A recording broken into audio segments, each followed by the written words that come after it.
It began with taxes and who should pay more to support her view. Darletta Scruggs on FBN. When we talk about taxing the 1%, and I did see the previous interview you did where you said the 1% is anyone making above $250,000 or more, I would completely disagree with you and what you think the 1% is. But when we say the 1%, we're talking about those that are making billions of dollars, particularly off of industries like private prisons.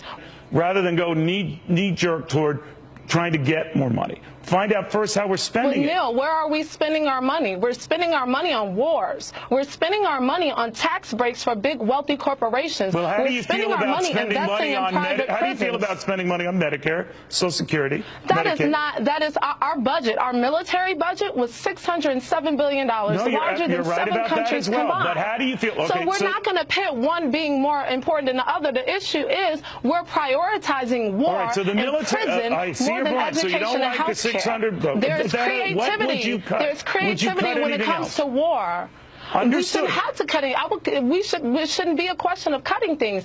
There's money there. If we can pull $1 trillion to say, oh, we need more nuclear weapons, then obviously there's money lying around that can be used to pay for education. The fact that I have to get on here and argue for education is asinine. Okay. It's not that big of a task. To have free public community college, it would cost $62 billion. The U.S. government spent $69 billion in 2014 just on financial aid programs. But let's say we wiped out all defense spending.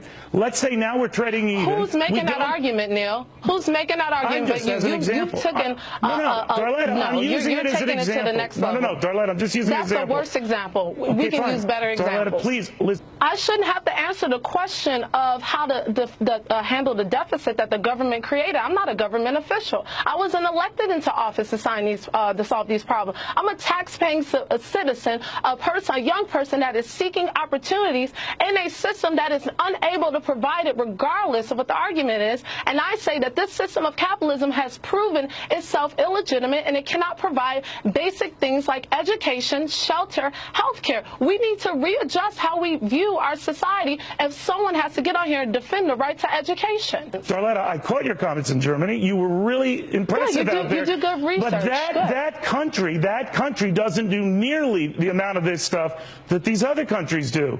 It's the country that Greece comes to get money. You're pointing to Greece because it fits your argument. I didn't make it up, Darletta. We have Finland. It is the strongest economy. We have plenty of countries that offer free college education. It's the strongest economy in Europe, precisely because it did not go down this path of the government providing all of this stuff. Now, I'm not saying some of your priorities aren't good, and they're valid. Germany has free college education and free health care.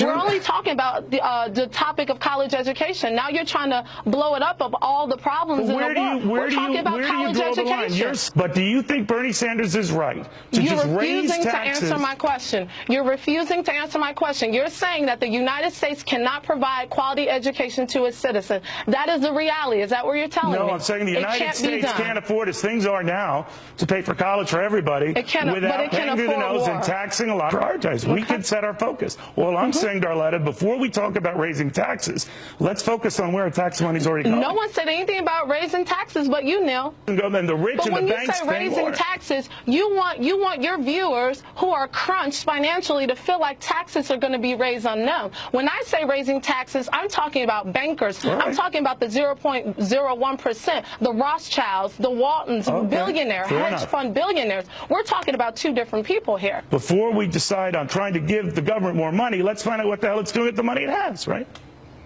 We know what it's doing with the money. It's giving tax breaks to the rich, and it's paying for war. Expensive wars. We know. I'm not confused. Maybe you should do some more research, Neil, if you're confused about where your tax dollars are going. I understand exactly where it's going, and it's not going anywhere in education because it's not profitable. We live in a system of capitalism where the idea is to make money. If it doesn't make money, it's not a priority. We need to restructure our society and how it's set up and reprioritize on what we value as important. And money and profits should not be more important than education and human life. And the fact that it is a problem. Thank you very much.